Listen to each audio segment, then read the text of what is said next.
Karnataka high court versus मुस्लिम personal law case. Rahul उर्फ नियाज पाशा बनाम कर्नाटक राज्य।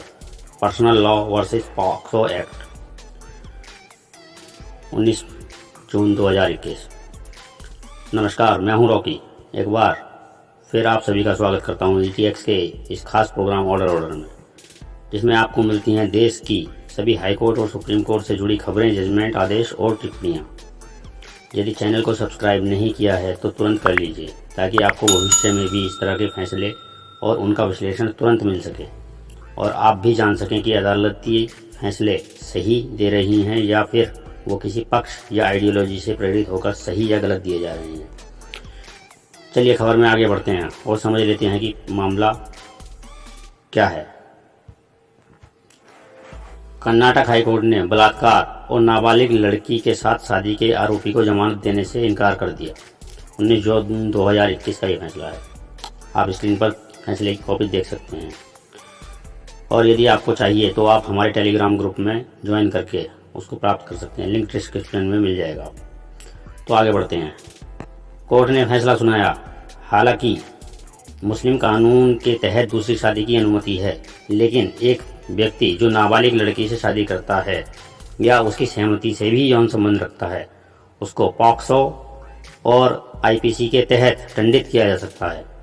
पर्सनल लॉ पॉक्सो और बाल विवाह प्रतिबंध अधिनियम को ओवरराइड नहीं कर सकता, ये कहना था कर्नाटक हाईकोर्ट का। कर्नाटक हाईकोर्ट ने बलात्कार और नाबालिग लड़की के साथ शादी के आरोपी को जमानत देने से स्पष्ट इनकार कर दिया। कर्नाटक उच्च न्यायालय ने हाल ही में कहा कि व्यक्तिगत कानून जैसे मुस्लिम पर्सनल लॉ वर्ड, यौन अपराधों से बच्चों के संरक्षण अधिनियम पॉक्सो, बाल विवाह प्रतिबंध अधिनियम या भारतीय दंड संहिता IPC जैसे सामान्य कानूनों जैसे विशेष अधिनियमों को ओवरराइड नहीं कर सकता है। जब यह बलात्कार या एक नाबालिग लड़की के साथ शादी जैसे जघन्य अपराधों की बात आती है, तब खास तौर पर। फैसला देते हुए न्यायमूर्ति के नटराजन ने कहा कि हालांकि मुस्लिम कानून के तहत दूसरी शादी की अनुमति है, लेकिन अगर कोई व्यक्ति नाबालिग लड़की से शादी करता है या उसकी सहमति से भी यौन संबंध रखता है तो उसको पॉक्सो और IPC की धारा 375 जैसे विशेष कानूनों के तहत दंडित किया जा सकता है। ये एक करारा थप्पड़ है मुस्लिम पर्सनल लॉ पर। हालांकि मुस्लिम कानून के तहत दूसरी शादी की अनुमति है, लेकिन पर्सनल लॉ इस देश के पॉक्सो और बाल विवाह प्रतिबंध अधिनियम और सामान्य दंड संहिता के विशेष कानून को ओवरराइड नहीं कर सकता है। केवल पक्ष मुस्लिम है। इसका मतलब यह नहीं है कि याचिकाकर्ता आरोपी नंबर 1 को नाबालिग लड़की को बहला फुसलाकर उससे शादी करने का अधिकार मिल जाता है। इसलिए कोर्ट ने नाबालिग लड़की के अपहरण और बलात्कार के आरोपी व्यक्ति की जमानत याचिका खारिज कर दी है। क्या था मामला? 15 साल की पीड़िता को आरोपी याचिकाकर्ता ने अपहरण कर लिया था, जो कि उसका पड़ोसी था, और बाद में उस लगभग 3 दिनों तक उसे अवैध रूप से हिरासत में रखा गया था। उसके बाद आरोपी ने अपनी पत्नी के साथ एक कोरे कागज पर पीड़िता के हस्ताक्षर कराए। आरोप है कि उस दस्तावेज से उसको विवाह प्रमाण पत्र मिला, जिसमें पीड़िता की उम्र 19 साल बताई गई, जबकि उसकी असली उम्र मात्र 15 साल थी। बाद में आरोपी की पत्नी ने पीड़िता को अपने साथ घर में रख लिया, जहां याचिकाकर्ता ने उसका यौन शोषण भी किया। आरोपी की हिरासत से भागने के बाद आरोपी के खिलाफ मामला दर्ज किया गया और न्यायिक हिरासत में भेज दिया गया। उन पर भारतीय दंड संहिता की धारा 363 अपहरण, 342 बंधक बनाना, 506 आपराधिक धमकी और 376 बलात्कार के लिए सजा और पॉक्सो अधिनियम और बाल विवाह प्रतिबंध अधिनियम के तहत दंडनीय अपराधों का आरोप लगाया गया था। याचिकाकर्ता ने जमानत के लिए सत्र न्यायाधीश से भी संपर्क किया था, जिसे खारिज कर दिया गया, जिससे उच्च न्यायालय के समक्ष वर्तमान अपील हुई। याचिकाकर्ता के वकील ने कहा कि पीड़िता और याचिकाकर्ता आपस में प्यार करते थे और भाग गए।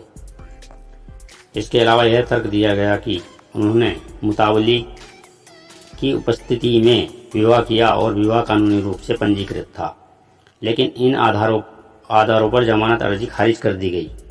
सरकारी वकील ने जमानत अर्जी का कड़ा विरोध किया। इस मुद्दे पर विचार करने से पहले कोर्ट ने दो बातों पर गौर किया। पहला यह कि पीड़िता की उम्र महज 15 साल थी और दूसरा यह कि पीड़िता की पत्नी ने उसे पीड़िता से रेप करने। कोर्ट ने आगे कहा कि भले ही पीड़िता ने अपहरण या शादी या संभोग के लिए सहमति दी हो, लेकिन उसकी उम्र को देखते हुए उसकी सहमति महत्वहीन हो जाती है।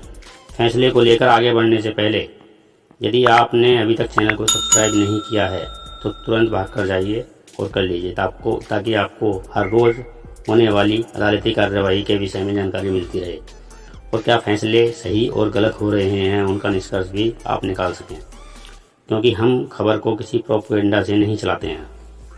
हाँ, हम हैं बेशक राइट विंग के ही, तो जो सही होगा उसको ही हम सही बोलेंगे। चलिए आगे बढ़ते हैं। तो अदालत ने जोर देकर कहा, क्योंकि याचिकाकर्ता ने तर्क दिया है कि पीड़िता ने उसको जमानत देने में कोई आपत्ति दर्ज नहीं कराई थी, इसलिए अगर पीड़िता ने अपहरण या शादी या संभोग के लिए सहमति दी है तो भी उसकी सहमति महत्वहीन है, क्योंकि वह एक नाबालिग लड़की है। एक शानदार टिप्पणी है ये अदालत की। प्रतिवादी नंबर 2 को भी नोटिस जारी किया गया था। दोनों एक वकील के माध्यम से पेश हुए और पीड़िता का हलफनामा पेश करते हुए कहा, पीड़िता खुद आरोपी के साथ गई और शादी कर ली और वह याचिकाकर्ता आरोपी के घर में रह रही है, लेकिन अदालत ने कहा कि इसे जमानत देने के लिए उसकी सहमति के रूप में नहीं लिया जा सकता। भले ही पीड़िता ने अनापत्ति कहा हो, लेकिन चूंकि वह एक नाबालिग लड़की है इसलिए इसे वैध नहीं माना जा सकता, क्योंकि ये कानून के खिलाफ है। धोट डाला कुल मिलाकर। अदालत ने आगे कहा कि पीड़िता की अनापत्ति पर विचार किया ही नहीं जा सकता, क्योंकि यह अपराधी को बलात्कार जैसे जघन्य अपराधों को करने का लाइसेंस नहीं देती है। इसके अलावा कोर्ट ने कहा कि इस पर विचार करने का मतलब अनिवार्य रूप से संसद द्वारा बनाए गए विशेष कानूनों को कमजोर करना होगा। भले ही नाबालिग लड़की से बलात्कार जैसे जघन्य अपराध में आरोपी को रिहा करने के लिए नाबालिग लड़की अनापत्ति देती है और आरोपी को जमानत देना अपराधी को ऐसे ही अपराध करने के लिए लाइसेंस देने के अलावा और कुछ नहीं है, जो कि विशेष अधिनियम को कमजोर ही करेगा। बच्चों को यौन अपराधों से बचाने के लिए संसद द्वारा और साथ ही भारतीय दंड संहिता की धारा 375 के प्रावधानों के अलावा बाल विवाह निरोधक अधिनियम की धारा 9 और 10 के प्रावधानों का उल्लंघन करना होगा और यह समाज को एक गलत संदेश देगा।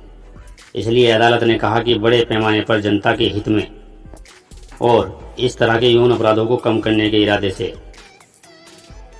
अदालत आरोपी को जमानत देने के लिए अनापत्ति देने वाली नाबालिग लड़की की सहमति की अनदेखी करेगी। कोर्ट ने कहा, ऐसे जघन्य अपराधों से मजबूत हाथों से निपटा जाना चाहिए। इन टिप्पणियों के साथ अदालत ने जमानत अर्जी को खारिज कर दिया। कर्नाटक हाई कोर्ट का एक शानदार कदम ये कहा जा सकता है। खबरें और भी बाकी हैं, आप बने रहिए हमारे साथ। धन्यवाद।